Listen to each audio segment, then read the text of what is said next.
एक दिन एक किसान का बैल कुएं में गिर गया। वो बैल घंटों जोर जोर से रोता रहा और किसान सुनता रहा और विचार करता रहा कि उसे क्या करना चाहिए और क्या नहीं।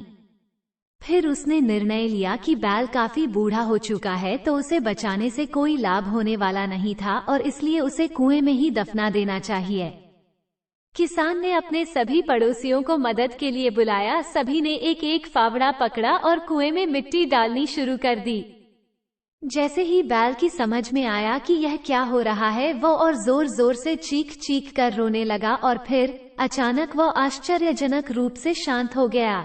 सब लोग चुपचाप कुएं में मिट्टी डालते रहे। तभी किसान ने कुएं में झांका तो वो आश्चर्य से सन्न रह गया।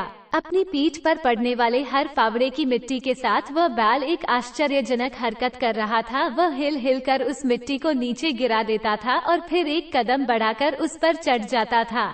जैसे जैसे किसान तथा उसके पड़ोसी उस पर फावड़ों से मिट्टी गिराते, वैसे वैसे वह हिल हिल कर उस मिट्टी को गिरा देता और एक सीढ़ी ऊपर चढ़ आता। जल्दी ही सबको आश्चर्यचकित करते हुए वह बैल कुएं के किनारे पर पहुंच गया और फिर कूदकर बाहर भाग गया।